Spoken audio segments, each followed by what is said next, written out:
Look, can we have a serious talk about Elden Ring's DLC? I'm a FromSoft meat rider. I love all their games. I'm like, man, there is a company that is consistently giving me a good game every time they release. But I'm just not a big fan of Shadow of the Erdtree, Scadutree fragment system, or whatever it's called. As I said, I'm a FromSoft meat rider, but I feel like there's a lot of people that think that FromSoft can do no wrong, but I just feel like this system was an absolute mess. Shadow of the Erdtree truly is a game as a DLC, and this is both good and bad. It is good because there is a whole game's worth of content in it, but it is bad because there are major and important systems introduced that players don't have prior experience with. New systems aren't inherently a negative, in fact they should be a positive, but the Scadutree fragment and Revered Spirit Ash Blessing systems were a massive failure. Look, hear me out. I know there's a lot of talk online about difficulty, but this only partially has to do with the difficulty discourse. I think there's a more major problem here.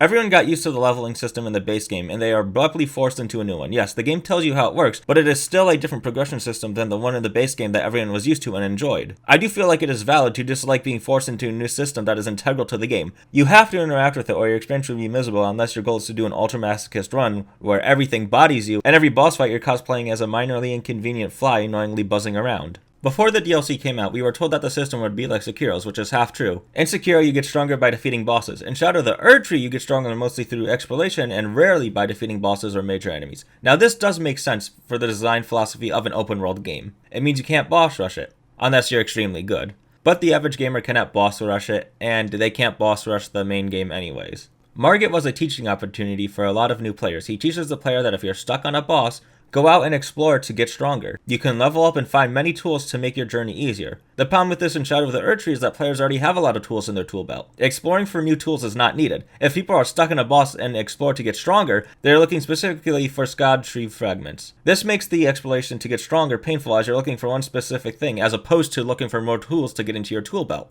Of course, if you're exploring for the sake of exploring, this is no problem. But if you're doing so because of the lesson Margit taught, it is not fun. It depends on what type of person you are. I explored for the sake of it, so it wasn't a problem for me, but for people who don't like exploring or didn't want to, this is a problem. If they're going in on a super strong character, maybe that character should be super strong in the DLC. Looking for fragments feels like a chore, and this problem is worse on subsequent playthroughs. I went in fully blind on my first playthrough, but after that I used Fexualize Map to find them.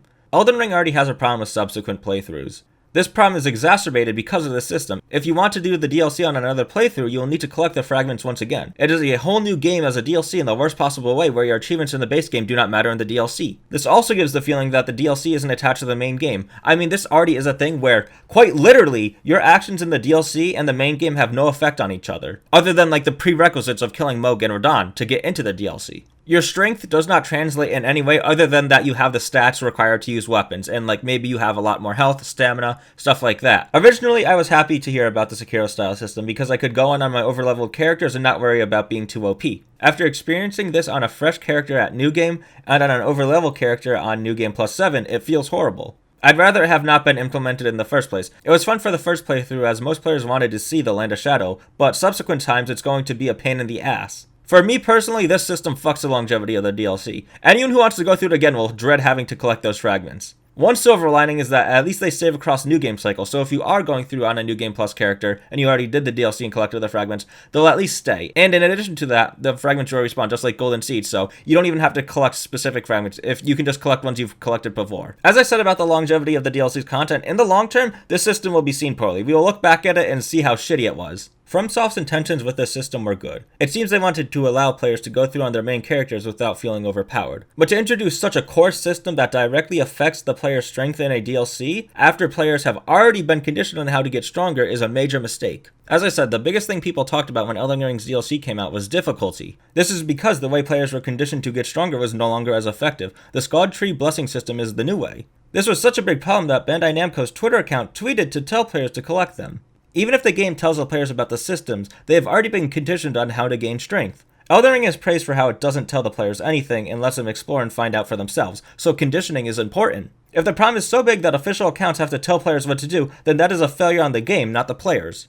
Less than a week after release, there was a patch that made the earlier blessing levels and the final level stronger. I assume the earlier levels were boosted because people are not collecting as many as the developers intended, and also to make people just starting their DLC have an easier time. I do not hold this against FromSoft, as it is reasonable to modify and fix a product once it is released to the world, but I just don't think it is a good system in general. I wouldn't care at all if it was just the Revered Spirit Ash system, as that doesn't directly affect my character's strength, but the Scadutree fragment system does. As I said, I was initially excited for this system, but in retrospect, maybe strong characters should be strong and weak characters should be weak. Overall, my main gripe with this system has to do with the addition of such a core system exclusive to a DLC that changes how players were conditioned in the base game.